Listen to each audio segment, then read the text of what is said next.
ચાલો આજે એક એવી પર્સનાલિટીને સમજીએ જેમના વગર કોઈપણ પાર્ટી કોઈપણ મહેફિલ અધૂરી લાગે છે. હા, આપણે વાત કરી રહ્યા છીએ ESFP એટલે કે ધી એન્ટરટેનર વિશે. આ એ લોકો છે જે જીવનમાં જાણે ઊર્જા અને આનંદનો ધમાકો લઈને આવે છે. ક્યારે એવી કોઈ વ્યક્તિને જોઈ છે જે ગમે ત્યાં જાય અને તરત જ મિત્રો બનાવી લે? એ રૂમમાં આવે અને જાણે આખો માહોલ જ બદલાઈ જાય, બધામાં એક નવી એનર્જી આવી જાય. એમને મસ્તી કરવી ગમે છે, લોકોની વચ્ચે રહેવું ગમે છે અને હા, સાહસ કરવું તો ખૂબ જ ગમે છે. એમના માટે જીવનનો દરેક પળ ભરપૂર રીતે જીવવા માટે છે. પણ એક વસ્તુ છે જે એમને જરાય પસંદ નથી, અને એ છે બોર્ડમ એટલે કે કંટાળો. ઘણા લોકો એમને આ કારણે બેદરકાર સમજી બેસે છે, પણ હકીકત એ છે કે એમની પાસે સૌથી શક્તિશાળી સોશિયલ પર્સનાલિટીમાંથી એક છે. પણ સવાલ એ છે કે આટલી બધી ઊર્જા અને મસ્તી પાછળ એમના મનમાં શું ચાલતું હોય છે? ચાલો થોડું ઊંડા ઉતરીને સમજીએ. ઘણા ESFP લોકો અંદરથી એક સંઘર્ષ અનુભવતા હોય છે, કારણ કે એમને લાગે છે કે દુનિયા એમને સમજી નથી રહી. એમના મનમાં વારંવાર એક સવાલ આવે છે કે મને આટલી જલ્દી કંટાળો કેમ આવી જાય છે? મારું મન એક જ જગ્યાએ કે એક જ કામમાં કેમ નથી લાગતું? બીજો એક સવાલ જે એમને સતાવે છે, મને કડક નિયમો અને બંધનો કેમ નથી ગમતા? આટલી બધી આઝાદીની જરૂર કેમ પડે છે? અને આ કદાચ સૌથી મોટો પ્રશ્ન છે કે ભવિષ્યનું લાંબુ ચોડું પ્લાનિંગ કરવા કરતાં અત્યારની ક્ષણને માણવી મને કેમ વધુ સારી લાગે છે? અને આ બધા સવાલોને લીધે ક્યારેક ESFP પર્સનાલિટી ધરાવનારને એવું લાગવા માંડે છે કે કદાચ એમનામાં જ કોઈ ખામી છે. પણ સત્ય એ નથી. સત્ય એ છે કે એમનું મગજ અલગ રીતે જ કામ કરે છે.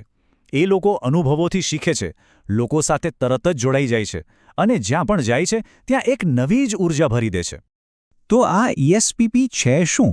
ચાલો આ 4 અક્ષરોનો અર્થ સમજીએ, જ્યાં આખી પર્સનાલિટીનો પાયો છે. સૌથી પહેલા છે E એટલે કે એક્સ્ટ્રાવર્ટ. આનો મતલબ સિમ્પલ છે.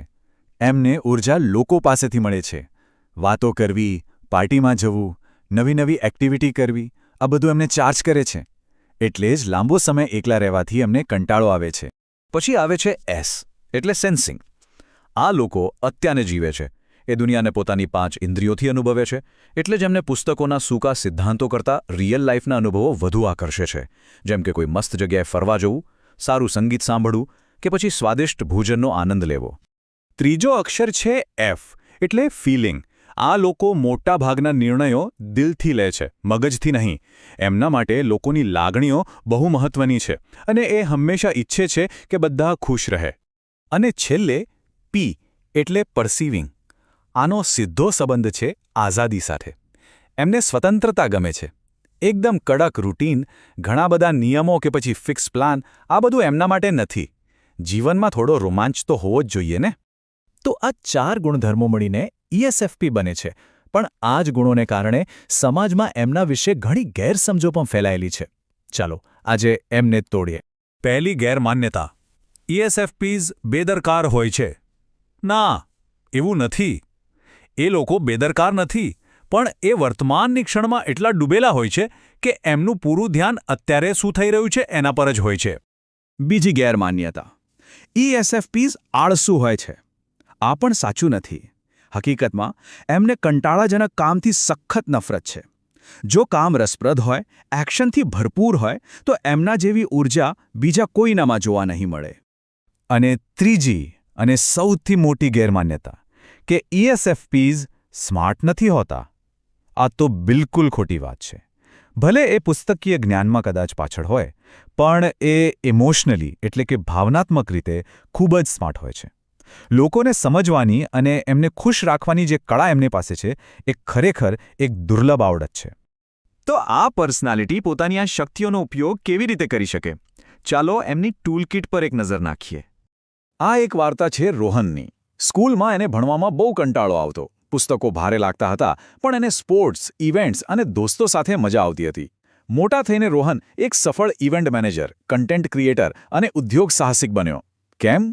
કારણ કે ESFP પર્સનાલિટી થિયરીમાં નહીં, પણ પ્રેક્ટિકલ દુનિયામાં, એક્શનમાં અને લોકોની વચ્ચે રહીને જીતે છે. હવે એમની અસલી તાકાતની વાત કરીએ. એમની સુપર પાવર્સ અહીંયા જોઈ શકાય છે. કોમ્યુનિકેશન, ગજબની એનર્જી, આત્મવિશ્વાસ, કોઈ પણ પરિસ્થિતિમાં ઢળી જવાની ક્ષમતા આ બધા ESFP વ્યક્તિત્વના મુખ્ય હથિયારો છે. અને આ સુપરપાવર્સનો ઉપયોગ ક્યાં થઈ શકે? સેલ્સ અને માર્કેટિંગ, એક્ટિંગ, નેતૃત્વ, કન્ટેન્ટ ક્રિએશન, ઇવેન્ટ મેનેજમેન્ટ, ઉદ્યોગ સાહસિકતા.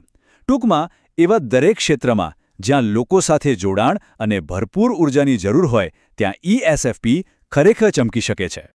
તો આ આખી વાતનો સાર એટલો જ છે કે મજા કરવી એ કોઈ નબળાઈ નથી. ઊર્જા એ જ અસલી શક્તિ છે.